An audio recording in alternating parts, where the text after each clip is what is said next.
She got big brown eyes, tangled hair, voguing in a... Assalamualaikum warahmatullahi wabarakatuh. Hai teman-teman, perkenalkan kami dari kelompok 2 dengan saya Rarasati. Kenalkan, nama saya Belang Renis. Nama saya Sarah. Baiklah, di sini kami akan menjelaskan materi mengenai akuntansi manajemen dan sistem pengendalian manajemen sektor publik. Oke, langsung saja kita ke materi yang pertama. Langsung ke materi yang pertama, yaitu mengenai akuntansi manajemen sektor publik.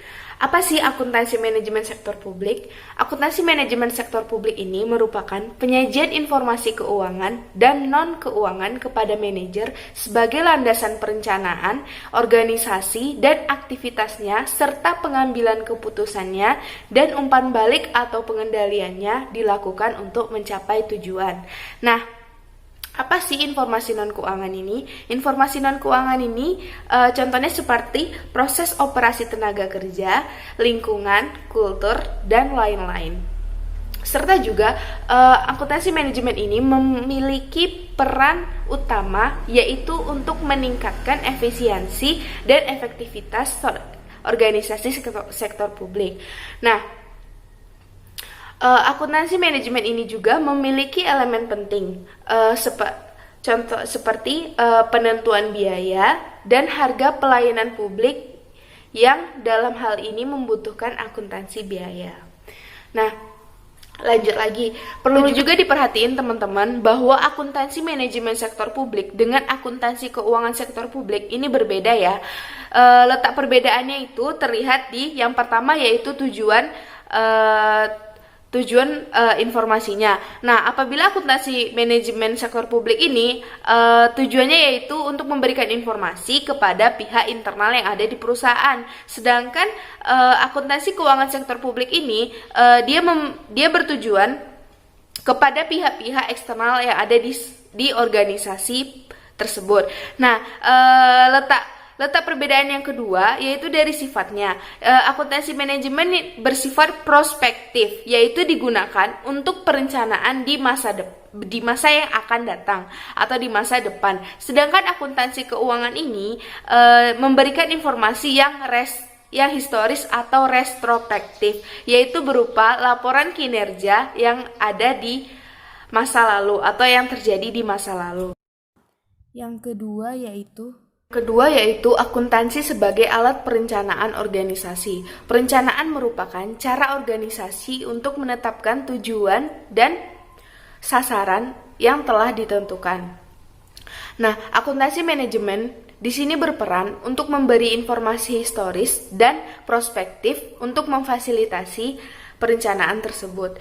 Terdapat 3 informasi akuntansi yang bisa digunakan sebagai alat perencanaan. Yang pertama yaitu informasi sifat rutin atau ad hoc.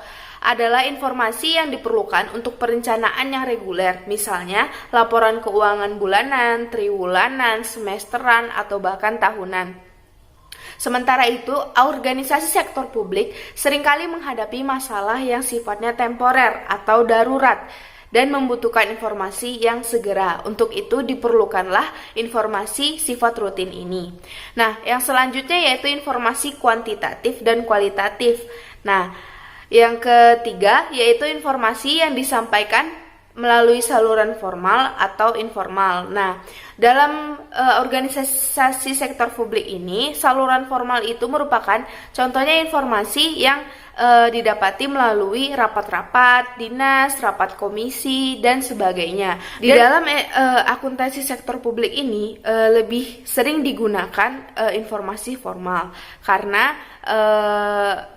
adanya batasan transparansi dan akuntabilitas publik yang harus dilakukan oleh lembaga-lembaga publik.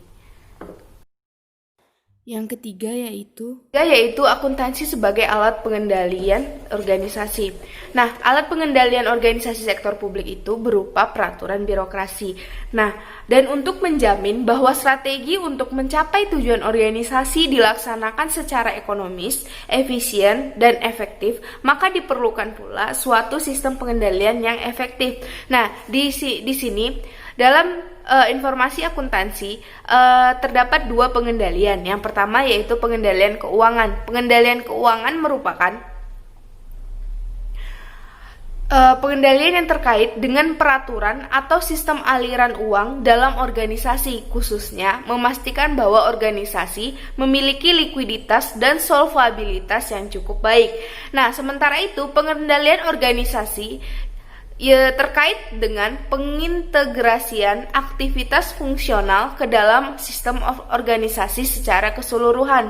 Pengendalian organisasi ini juga diperlukan untuk menjamin bahwa organisasi tidak menyimpang dari tujuan dan strategi organisasi yang telah ditetapkan.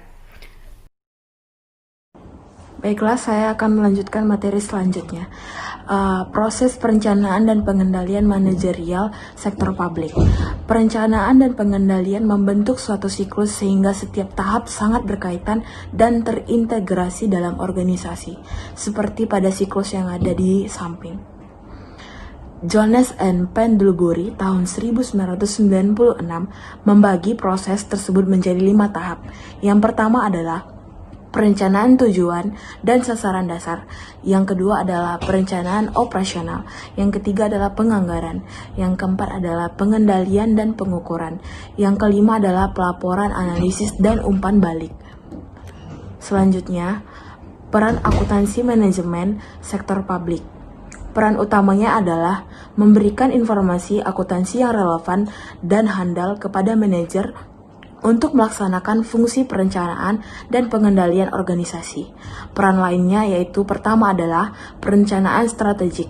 Perencanaan strategik itu adalah membuat alternatif program lalu diseleksi dan dipilih yang sesuai.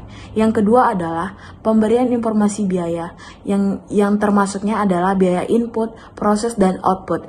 Proses penentuan biaya ada 5. Yang pertama adalah cost finding, yang kedua adalah cost recording, yang ketiga adalah cost analyzing, yang keempat adalah strategic cost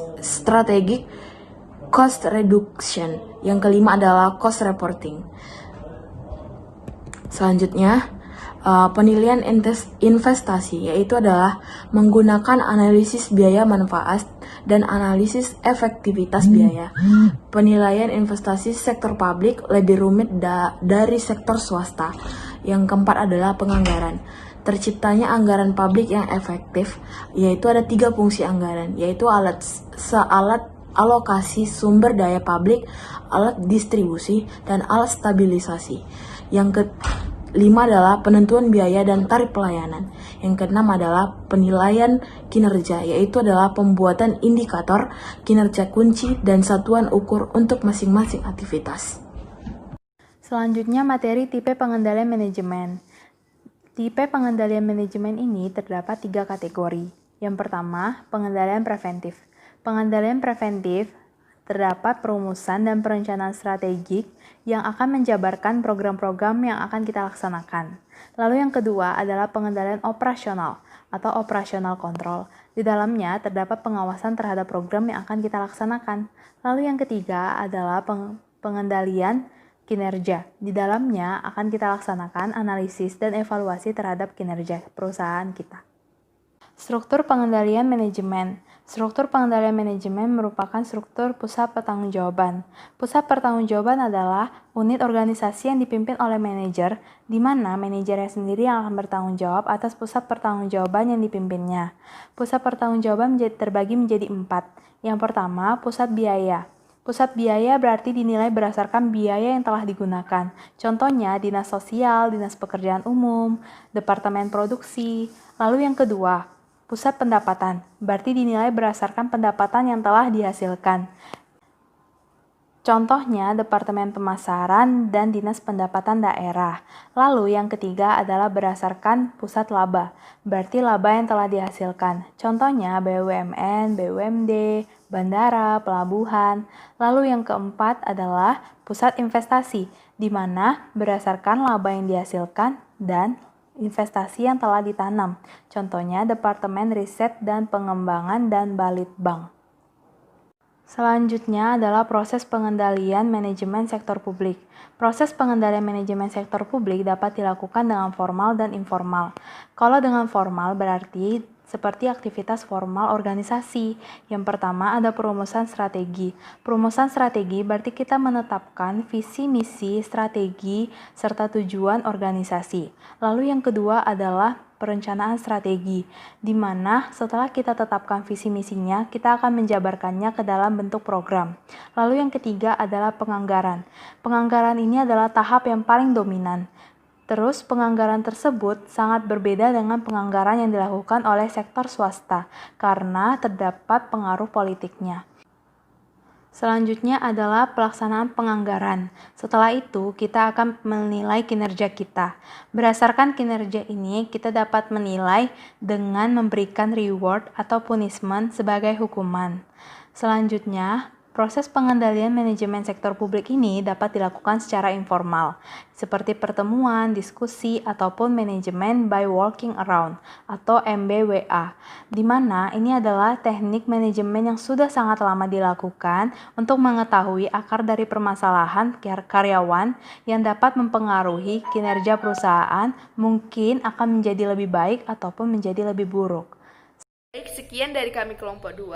Semoga materi yang kami sampaikan tadi bisa dimengerti dan bisa bermanfaat bagi teman-teman semuanya. Dan apabila ada kesalahan, baik dalam penyampaian materi atau materi yang kami sampaikan, kami mohon maaf sedalam-dalamnya. Terima kasih sudah menonton dan Assalamualaikum. Jangan lupa like dan subscribe-nya ya. Komen jangan lupa di bawah. Bye-bye.